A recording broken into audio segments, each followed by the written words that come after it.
भिलाड़ में गटर के पानी से स्थानिक हो रहे हैं परेशान। उमरगाम तालुका का प्रवेश द्वार माने जाने वाले और भाजपा के महारथियों के गांव के रूप में मशहूर भिलाड़ में सीवरेज परियोजना नाकाम हो गई है। मोटर चालकों और पैदल यात्रियों को कठिनाइयों का सामना करना पड़ रहा है, क्योंकि भिलाड़ में 3 सड़कों के पास पुरानी इमारतों की सीवर लाइनों का पानी सड़क पर बह रहा है और इसका मार्ग बदलकर राज्य राजमार्ग पर आ गया है। इस गंभीर समस्या को लेकर यहां से रोजाना गुजरने वाले लोगों ने व्यवस्था के खिलाफ कड़ा रोष जताया है। स्थानीय व्यापारियों और निवासियों ने भी शिकायत की है कि सीवेज की बदबू और दुर्गंध का स्वास्थ्य पर प्रतिकूल प्रभाव पड़ रहा है। पीयूष शाह समेत स्थानीय नेताओं ने इस मुद्दे पर प्रशासन को घेरते हुए तत्काल कार्रवाई की मांग की है। विशेषकर राज्य राजमार्गों पर जलभराव के कारण दुर्घटनाओं का भी खतरा बना रहता है। प्रशासन द्वारा इस समस्या के समाधान के लिए बार बार आश्वासन दिए जाने के बावजूद कोई ठोस आधार नजर नहीं आ रहा है, जिससे लोगों में असंतोष बढ़ रहा है।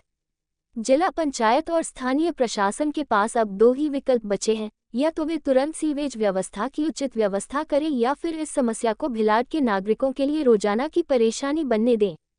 यदि इस समस्या का शीघ्र समाधान नहीं किया गया तो लोग उग्र प्रदर्शन करने को मजबूर होंगे।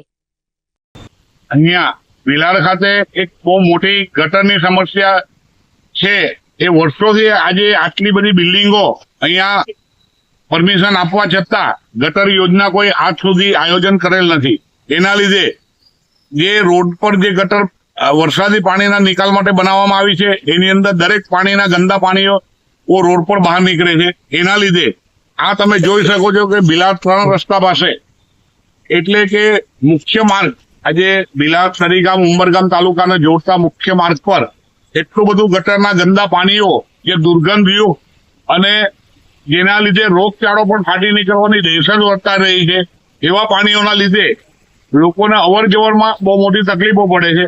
એની સાથે જ અહીંયાથી એ પાણીના ચિકાસના લીધે લગભગ 15 થી 20 લોકો સ્કૂટર પરથી પડી ગયા છે।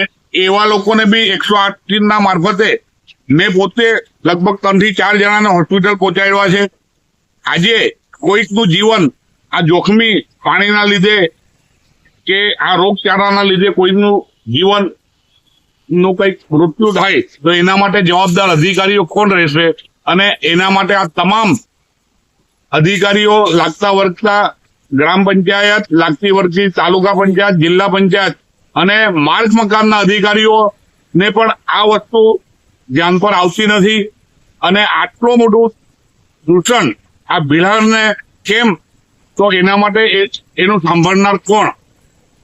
આ 3 રસ્તા ભિલાડ ખાતે જે પાણીના ગટરનો બહાર નિકાલ કરીને આ લોકો રોડ પર આવે છે, તેના લીધે જૈન સંઘના તમામ ઉમેદવારો જેઓ તો દેરાસર માટે જાય છે તેને ઘણી તકલીફો પડે છે। આમ છતાં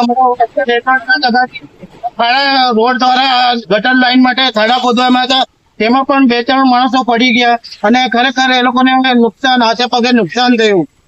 આ વર્ષો જૂની આ એક સમસ્યા છે કે રોડ ઉપર આ ગટરનો નિકાલ કાયમ થતો નથી ને પાણી રોડ પર ચડે છે।